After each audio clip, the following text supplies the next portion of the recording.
Welcome to the Homesteaders of America podcast, where we encourage simple living, hard work, natural healthcare, real food, and building an agrarian society. If you're pioneering your way through modern noise and conveniences, and you're an advocate for living a more sustainable and quiet life, this podcast is for you. Welcome to this week's podcast. I'm your host, Amy Fuel, and I'm the founder of the Homesteaders of America organization and annual events. If you're not familiar with us, we are a resource for homesteading education and online support, and we even host a couple of in-person events each year, with our biggest annual event happening right outside the nation's capital here in Virginia every October. Check us out online at homesteadersofamerica.com. Follow us on all of our social media platforms and subscribe to our newsletter so that you can be the first to know about all things HOA. That's short for Homesteaders of America. Don't forget that we have an online membership that gives you access to thousands, yes, literally thousands of hours worth of information and videos. It also gets you discount codes, an HOA decal sticker when you sign up, and access to event tickets before anyone else. All right, let's dive into this week's episode.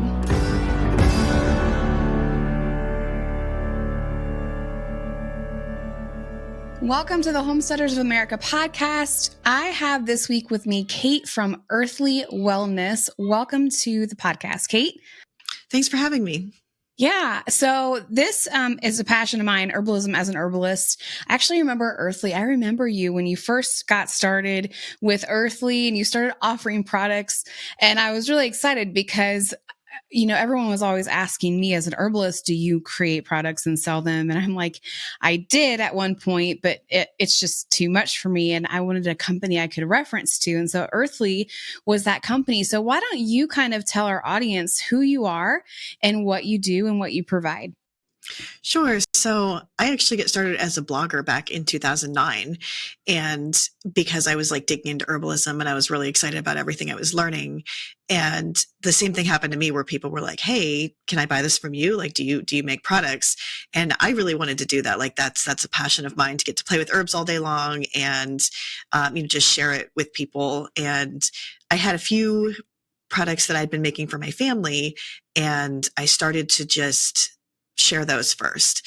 And it really took off after that, where a lot of other people were coming to me and going, I have this need, I have that need. Can you make something for that? And over the years, it just became this huge thing where we make, herbal tinctures and lotions, soaps.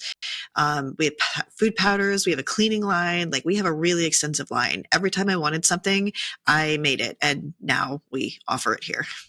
That's awesome. So every herbalist, especially really good herbalists, they have a story as to what led them to herbalism, because nobody really just chooses herbalism, right? It's such a fringe thing. So what is your story? How did you start getting into natural wellness? I was pregnant with my second baby. This was early 2009, and my first was about a year old. And she had all these health issues, and we took her to all these different doctors, and they were like, oh, it's normal. Kids get eczema, whatever. They didn't really have any answers for me. And, it was getting worse. She had chronic diaper rash, and it would go from barely red to bleeding in a matter of hours. And it just constantly was happening. She wasn't talking. There was all kinds of things going on. And I took her to a doctor, yet again, and I showed them her diaper rash, and the doctor looked at it for, 3 seconds and goes, oh, it's bacterial. So here's this cream. I got it. It's the one and only prescription I ever filled for her. And I put it on her rash, and it didn't touch the rash, and her eczema flared up. And I said, okay, I'm not doing that again. That's ridiculous. So what else is there? And I was taking childbirth education classes with a local midwife who was also an herbalist at that time.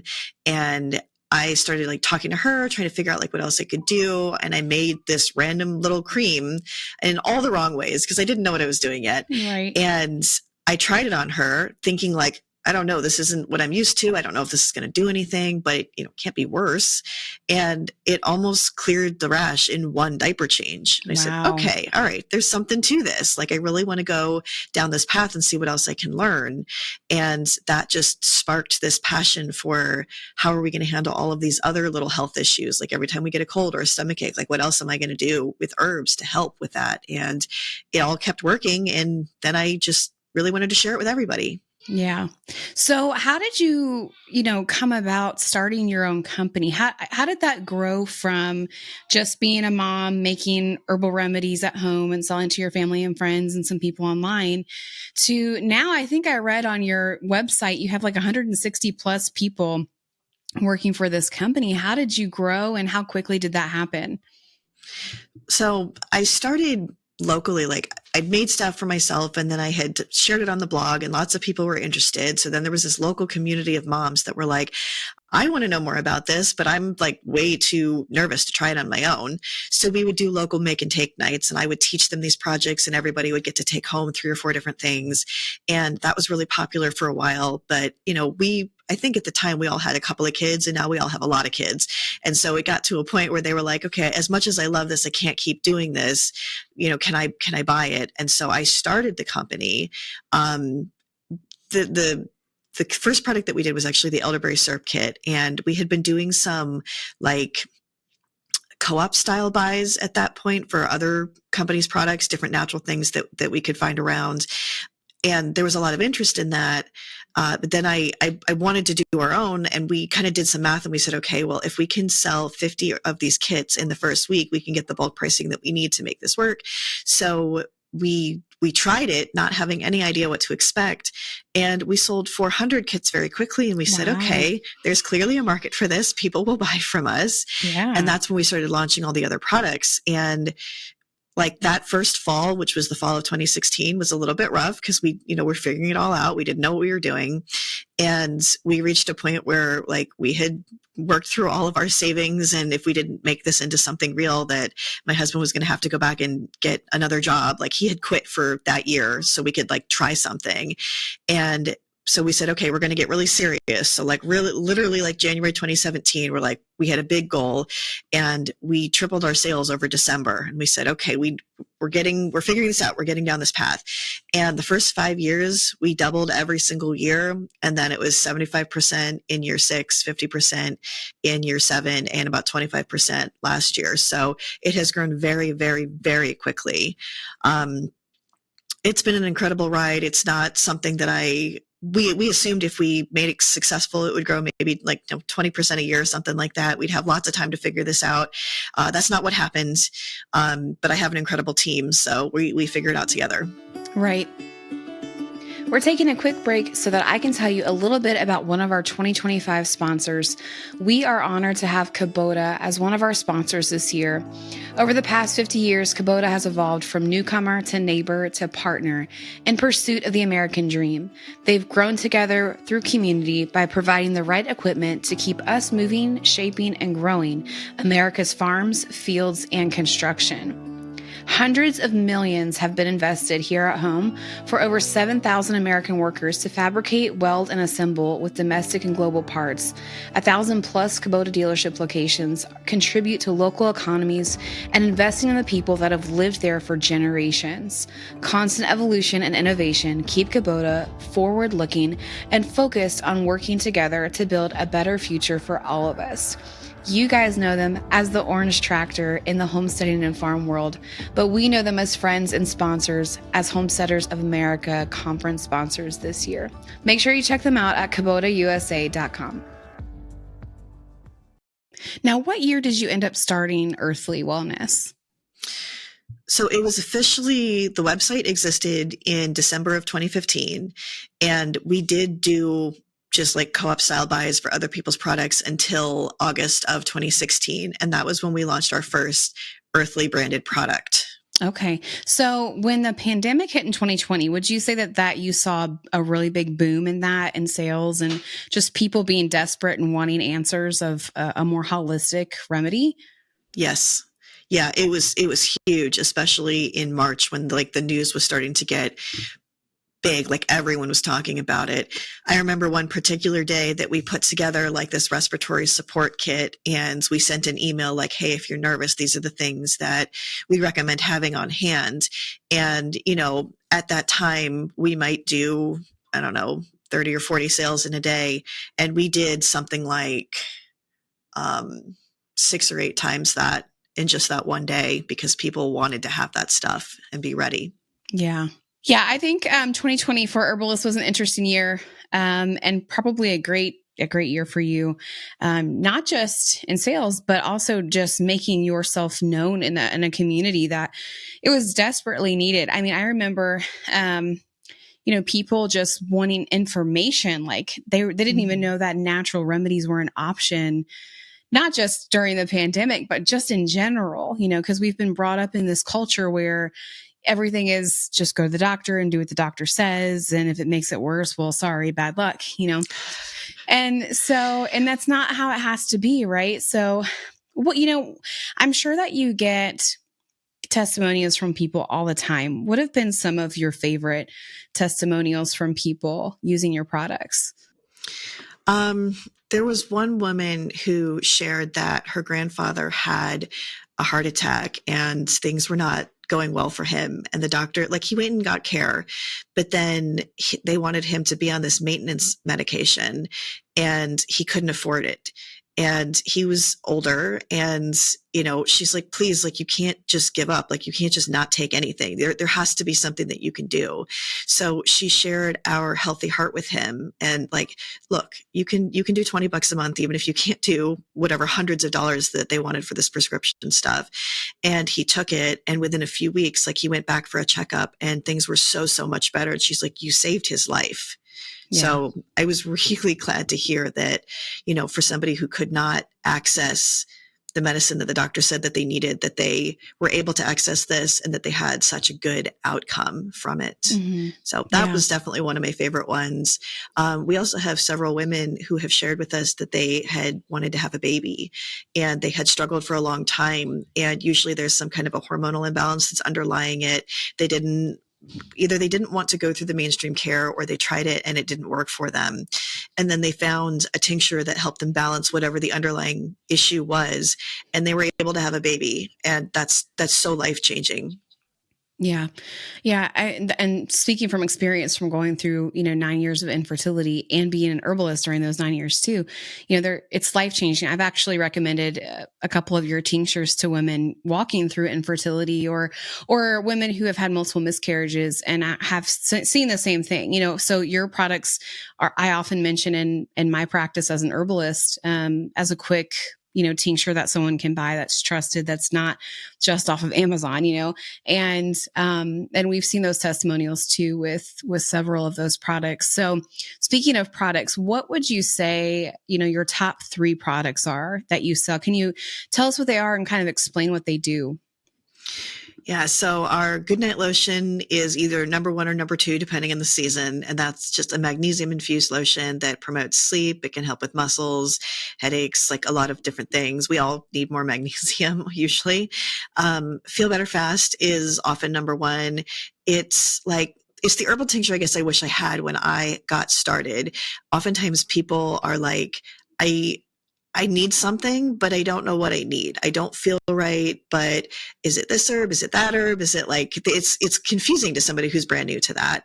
And Feel Better Fast is a combination that can help with, an unhappy stomach or a headache or like, I just don't feel right and I don't really know why. Like, it's just that place to start if you don't know what to do.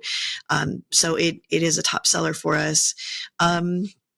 Elderberry elixir is big, especially in this season because it's an elderberry tincture and, many people use elderberry syrup, which is fantastic, but I know that I've forgotten it in the fridge before and then it wasn't good anymore when I needed it and the tincture is shelf stable. So I use that. So those are probably our top 3, at least this time of year. Yeah, makes total sense. So with being a wellness company and creating these herbal products, have you had any kickback? Have you had any kind of knocks on the door or, lots of requests for information on, how are you making these or you're making false claims or things like that? In herbalism, a lot of people get that. So what have some of your challenges looked like? A lot of the challenges were in 2020 more than than now. Like we certainly do face some things, but it was a lot more so then. There were several different articles that were written about us in various media, mainstream media, talking about how we were making false claims and we were sharing misinformation. Because we do have an education first focus. So we were writing these health guides to like inform people about why we do what we do and why these things work. And they didn't like that. So they wrote these articles about us and tried to, make it look like we were crazy people. We did get a warning letter from the FDA in 2020 because we used the word COVID on the site. And we talked about, supports the symptoms of, we know better than to say diagnose, treat, cure, those types of things. Right. But they were extra nervous about people using that word at all at that time. And so as soon as we removed that word, they were like, okay, this is fine. Everything else is compliant. But people sometimes still pull up that warning letter and try to make it sound like things that it wasn't, that, we were told our products weren't safe, or that we were making all of these like completely illegal claims that like it wasn't handled, which none of that is true. Like it was a one-time thing. We handled it immediately. It's been resolved for almost 5 years. So little stuff like that mostly kind of comes up here and there. Yeah. Yeah, there were a lot of FDA warning notices, I think, that went out in 2020, even just for individual herbalists. I got one too, and it just didn't make any sense from a YouTube video that we made. But okay, so speaking of herbalism, you started when your daughter, becoming an herbalist when your daughter had some health issues. What does your educational history look like in herbalism? I'm always curious about different herbalists. Some herbalists are completely self-taught, which is awesome. Some herbalists have formal training. What does your training look like? I'm self-taught. I started with, jigging into herbs, talking to other herbalists. I was reading monographs. I was reading books from, well-known herbalists, just trying to figure out like, what can I learn? I was playing with the herbs in the kitchen. What happens if I do this? How do I feel if I do that? That kind of stuff. I was also reading a lot of PubMed studies that like, what's the anatomy and physiology? How is this stuff working? What's going on with this condition or this need, just to understand for myself. Like I can't say that stuff publicly, but I still want to know. So it was a balance of looking at kind of like the history from other herbalists, as well as looking at kind of the modern science and figuring out like, how do these things match together? What's the evidence for this stuff? And then trying stuff. Yeah. Yeah. I think that's kind of the basis for most herbalists is, there are a lot of books out there. There's a lot of training, but the reality is that when we get into it ourselves and start making our own remedies and playing with it and having our own clients and things, we get to see how they work firsthand. And so I always love learning how an herbalist has learned themselves. And honestly, exactly like what you just said, the best herbalists they happen from experience, getting in the kitchen, making their own creations, while taking wisdom from others and sharing that. So what are some of the books? This is a question I get asked a lot. What are some of the books and resources that you've really found beneficial during that time? I read some of Rosemary Gladstar's work. I read Susan Weed's The Childbearing Years, because at the time I was still in the baby having phase. That's my youngest is 7 now, so I'm past that. But at the time, that was big for me. I cannot remember her last name, but her first name is Nancy, something like The Herbalist Way. That was one of the first ones that I read a while ago. Kiva Rose, I was reading some of her work. Matthew Wood. I would look at their websites often because I would just have a question. I just want an answer now about what this herb or this experience, what's going on with this. But yeah, those were a lot of the resources I looked at. Yeah. There's so many books out there nowadays. And of course, there's a lot more now that people are into herbalism. I always recommend the medical herbalism book. That's a really great book for those of you that are wanting to dive into more of the science of herbalism. And like Kate said, it's really beneficial for you to understand how the bodily systems even work before you start working through, making remedies, and it just makes life easier. And so that's a really great book that I always recommend to you guys when it comes to learning about herbalism. And it has like a great index in the back with dosage information and science that most people don't know. But there are some people out there who are like grasp hold to it and they run with it. So that's a good one too. We'll try to link a lot of these books in the show notes for you guys. That way you can grab them if you want to. A quick interruption in our podcast episode for today to bring you a little bit more about one of our sponsors, Premier One Supplies.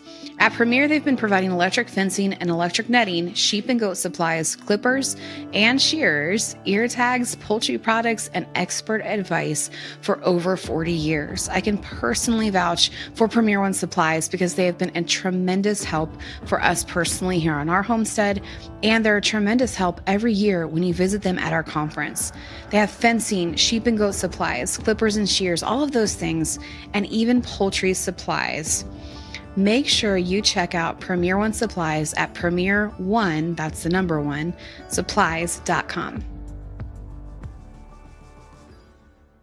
Now, Kate, do you have any of your own books or educational resources that you provide now? Yes, I have a book called Natural Remedies for Kids. The second edition just came out a couple of months ago. It was originally published in 2015, I think. And I feel like I've learned so much more since then, and I'm really happy with the second edition. But it basically walks families through, like, if you're totally a beginner with natural health, what is the symptom that your child is experiencing, and what are some simple remedies that you can do at home? And there's like a section of like, you can, use saline, like just little things that you probably already have around the house. And then there are recipes also included if you want to dig into that DIY and actually try to make some things with herbs yourself. Yeah, I think that's the number one question a lot of people have is, it's okay if I'm my own guinea pig, but what do I do with my kids? And what is the proper way of dosing and all of those guidelines? What are those things? So I'm sure it's a really valuable resource that we'll link below. Now, you do offer pre-made remedies for those. Are those in your book too? Or can you only make the ones that are in the recipe section, or do you offer them too? Yeah, we do mention in the second edition, like the options that Earthley offers. So it's like, hey, if you wanted to make this like vapor rub, here's the recipe. But if you're not going to do that, we've got our Breathe Well stuff. Okay, that's awesome. That's super convenient for you guys. Okay, so as an herbalist, what are, let's say, your top 2 favorite herbs that you have that you love to work with? See, that's hard because I love them all, but the top 2 that I probably work with the most would be calendula and ginger. Calendula, like I literally will take a bag of it even when I'm traveling. Like I have to have calendula with me. I use it topically a lot. If I've had kids that like they had a hangnail and now their finger is kind of red and swollen, and so we'll soak it in that. I had one of my kids wore contacts for a while, but I didn't realize he wasn't taking them out as often as he should. So his eye would get red sometimes. And so he's not allowed to wear contacts anymore, but we would make calendula tea and then, get the cotton rounds and we'd put it on his eye and that would help with that. Just lots of little things like that. And, we can obviously take it internally because it's got, good gut health properties, antibacterial, that kind of stuff. So I always have calendula with me. And then ginger, it's also versatile. It's anti-inflammatory. It can help with pain. It can help with, upset stomachs. My husband used ginger when we were traveling a couple of years ago because he was out on a boat and he gets really seasick. And the first day he went without the ginger and it wasn't a good time at all for him. And then we got the ginger pills. And the next day he's like, I didn't feel super great, but like he was fine. And the sea was way choppier on day 2. So just having that, I really use those 2 a lot. Yeah, those are 2 good ones that, those are good, easy beginner herbs too for people that, they're just readily available in a lot of ways and online. Okay. So speaking of, remedies and dosing, and one of the questions a lot of people will ask is, what do I do for basic cold and flu? What are some herbal options for people that are trying to just get through cold and flu season? Whether you offer it or just what are some herbs even that they could look for? So my top 2 would be elderberry and mullein for a cold and flu season. Elderberry has some antiviral properties. It's anti-inflammatory. It can help to modulate the immune system. So it's going to help your body to deal with whatever's going on. We do have both an elderberry syrup kit and an elderberry tincture if somebody is not into DIY. We also have elderberry syrup recipes on my blog if somebody is into DIY. So we've got some different resources there. Mullein is really great for just lung support, can help with coughs and sore throats, things like that. We do have a tincture called Cough Begone, which contains it. And our elderberry tincture actually contains mullein as well. It does make a nice tea. The only thing is that if you're not used to working with it, it has a lot of little bitty fuzzy hairs on it. And if you do make tea with it, you should use cheesecloth to strain it instead of something that has larger holes, because it's not super fun to drink those little bitty hairs, especially if you already have a sore throat. Yeah. Yeah, I love mullein because we have a whole field full of it here on our property. And it's just, the kids, it's one of those easy kind of herbs where your kids can go out and search for it and it lasts forever and you can grab a lot of it at one time. So that's one of our favorite herbs here that we enjoy. So, all right, Kate, I've kept you for almost 30 minutes here. What are some things that you would love for our audience to know about you as an herbalist or your family or Earthley Wellness? What are just some things that you really would love for us to know about your company and you? So we started Earthley because I had this theory that the way that I was making things in my kitchen was scalable, that we could do it without the preservatives and the additives that are in, unfortunately, a lot of products. We don't need natural flavors. We don't need artificial colors. We don't need potassium sorbate and all these other things that we could make it truly clean and beneficial. And we've done third-party testing on our products. We've seen that they are free of bacteria and mold and all these other issues, and despite not having those synthetics in them. So, I want people to choose things that are wholly beneficial to their health, not just, yes, it's good, but there's also all these compromised ingredients in it. And so we actually launched our Restore and Renew Promise earlier this week, which is basically stating what our standards are, ingredients that we use, a long, long list of ingredients we will never use, but we focus on whole foods, whole ingredients, whole herbs. We don't do isolates. We don't do synthetics of any kind.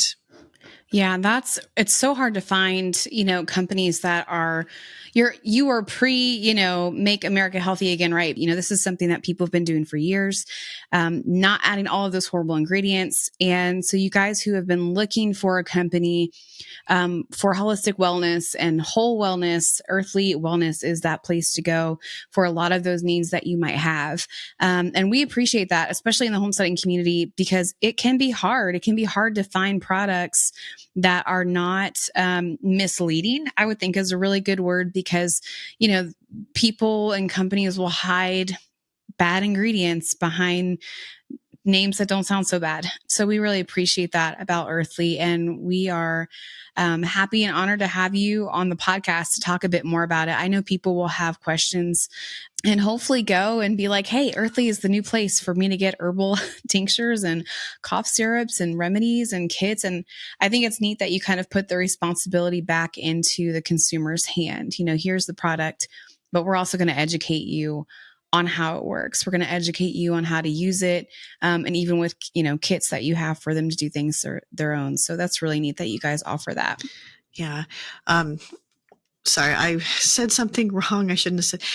The promise that we launched was the Revive and Restore Promise. We had so many amazing words that we loved, and I forgot which two R words we chose, but Revive and Restore Promise is what it's called. Brand new. I will remember it forever. I promise. That's totally fine. All right. Well, Kate, thank you for joining me on the podcast this week. I think we covered a lot of good information, little educational nuggets for you guys in there. If you guys want to check out Kate and Earthley Wellness online, we have linked all of that in the show notes for you, whether you're watching on YouTube or whether you are listening on Spotify or whatever podcast platform you're listening on. Also, make sure that you check out Kate's blog. There's a lot of informational content on there for you. I know some of you like to go through and just read a lot of educational content and make recipes on your own. So we will link that as well. So thanks, Kate, for joining me on this week's episode of the HOA podcast. Yeah, thanks for having me. Absolutely. Hey, thanks for taking the time to listen to this week's Homesteaders of America episode. We really enjoyed having you here. We welcome questions, and you can find the transcript and all the show notes below or on our Homesteaders of America blog post that we have up for this podcast episode. Don't forget to join us online with a membership or just to read blog posts and find out more information about our events at homesteadersofamerica.com. We also have a YouTube channel, and follow us on all of our social media accounts to find out more about homesteading during this time in American history. All right, have a great day and happy homesteading.